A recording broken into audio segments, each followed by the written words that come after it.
Hello guys, welcome back to my channel. ఈ వీడియోలో మనం క్రిస్టియానిటీ ఇంకా ఇస్లాం ఎలా ఏర్పడ్డాయో అంటే ఎలా క్రియేట్ అయ్యాయో చూద్దాం. సో వీడియో తప్పకుండా లైక్ చేయండి, సో దట్ మనలాంటి వాళ్ళకి ఇంకా చాలా మందికి అయితే రీచ్ అవుతుంది. ఇంకా వీడియోలోకి అయితే వెళ్ళిపోదాం. So guys, Islam and Christianity గురించి తెలుసుకోవాలంటే ఫస్ట్ మనం జుడాయిజం గురించి తెలుసుకోవాలి. ఎందుకంటే ఈ టూ రిలీజియన్స్ జుడాయిజం నుంచే వచ్చినవి. జుడాయిజం ఎవరు పాటిస్తారంటే జూయిష్ పీపుల్ పాటిస్తారు, అంటే యూదులు. మనకైతే కామన్ గా యూదులు ఆర్ జూయిష్ పీపుల్ అనగానే హిట్లర్ అయితే గుర్తొస్తారు.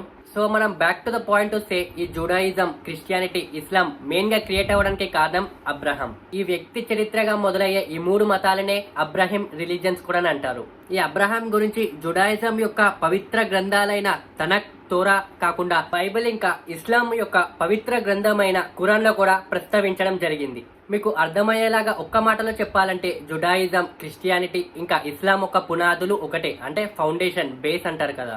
కానీ అసలు సిసలైన సారాంశం ఇంకా ప్రాంత విభేదాలు ఇంకా వాటిలోని పాత్రలు కూడా మారిపోవడం వల్ల చరిత్ర మూడు ముక్కలైతే అయ్యింది, అంటే మూడు మతాలుగా మారినట్టు.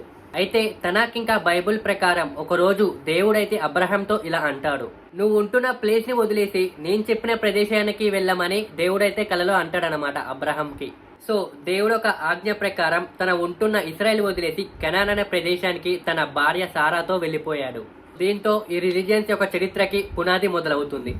అయితే ఈ మూడు పవిత్ర గ్రంథాలు అంటే హోలీ బుక్స్ ప్రకారం అబ్రహాంకి ఇద్దరు భార్యలు. వాళ్ళ ఇద్దరు భార్య పేర్లు వచ్చేసి సారా అండ్ హగారు. సో వీళ్ళిద్దరు ద్వారా అతనికైతే ఇద్దరు కుమారుడునైతే పుడతారు.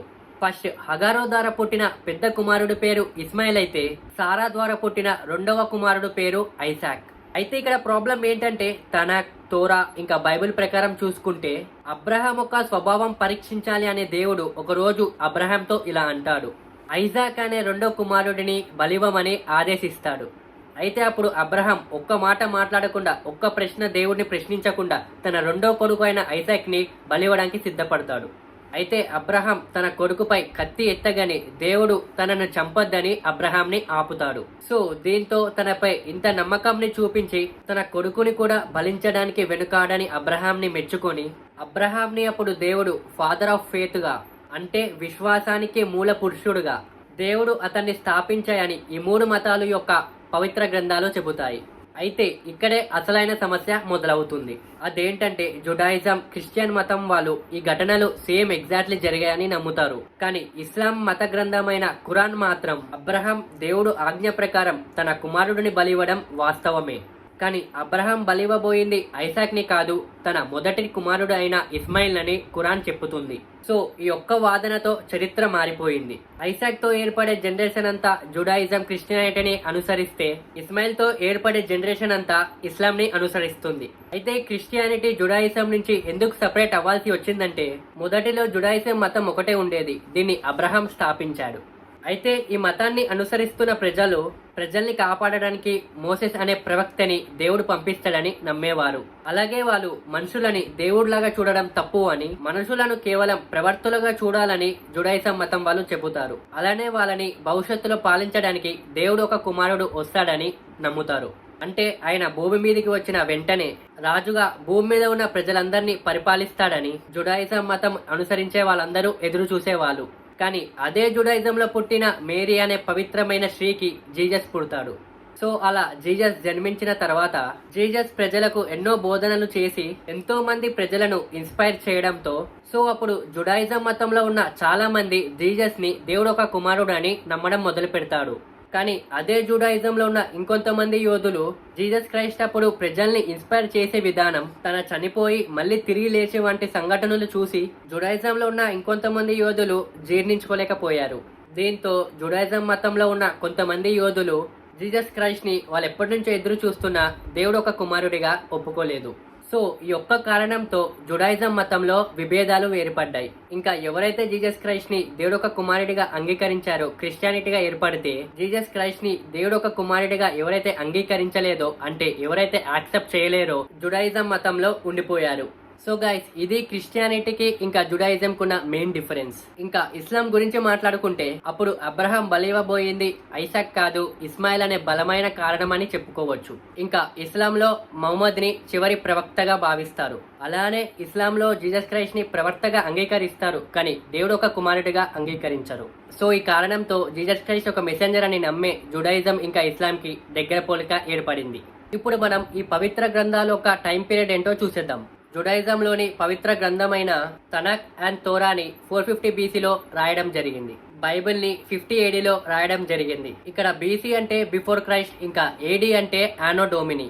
బీసీ అంటే బిఫోర్ క్రైస్ట్ అంటే జీసస్ క్రైస్ట్ పుట్టక ముందు ఇయర్స్ అనమాట. బీసీని బ్యాక్వర్డ్ నెంబర్స్ అని కూడా అంటారు. సో మీకైతే ఒక ఎగ్జాంపుల్ తో అయితే చెప్తాను, వినండి. ఇప్పుడు మనం బీసీ బిఫోర్ క్రైస్ట్ చూసుకుంటే 1 బీసీ, 50 బీసీ, 100 బీసీ, 200 బీసీ అలా బ్యాక్వర్డ్ డైరెక్షన్ లో వెళ్తుంది. ఇప్పుడు ఏడీ ఎప్పుడు అంటారంటే జీసస్ క్రైస్ట్ పుట్టిన తర్వాత ఇయర్స్ నుంచి ఏడీ అంటారు.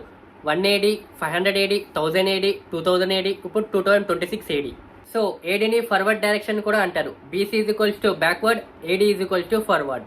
సో గైస్, ఇప్పుడు మ్యాటర్లోకి వస్తే ఖురాన్ అనేటిది 7th సెంచరీ ఏడీలో రాయడం జరిగింది. దీన్ని బట్టి ఖురాన్ ఏ ఇయర్ లో రాశారో కామెంట్ చేయండి. అయితే ఈ 3 మతాలు పేరుకు వేరైనా ఈ మతాల్లో బోధించే సిద్ధాంతాలు మాత్రం ఆల్మోస్ట్ సేమ్ ఉంటాయి. ఎందుకంటే ఈ 3 మతాల్లో ఉన్న సిమిలర్ విషయాలు ఏంటంటే oneness of God, peaceful concepts, angels, profits. Oneness of God ఏంటంటే దేవుడు ఒక్కడే ఈ ప్రపంచాన్ని ఆయననే క్రియేట్ చేశారని నమ్ముతారు. ఇంకా వేరే విషయాలు ఏంటంటే దేవుడు మనిషిని మంచి వైపు నడిపిస్తుంటే ఇంకో వైపు సాతాను చెడు వైపు తిప్పి దేవుడి నుంచి దూరం చేస్తున్నాడు. అలాగే ఈ 3 హోలీ బుక్స్ లో Abraham, Isaac, Ishmael, King Solomon, Jesus Christ, ఇంకా జాకబ్ గురించి కూడా రాయడం జరిగింది. ఇంకా judgment day, hell and heaven ఇలాంటివి చాలా ఉన్నాయి. అంతేకాదు ఈ 3 మతాలకు పవిత్రమైన ప్రాంతంగా జెరూసలేం ఉంటుంది. ఎందుకంటే క్రిస్టియానిటీ పరంగా జీసస్ క్రైస్ట్ పుట్టిన ప్రాంతంగా జెరూసలేం ఉంటుంది.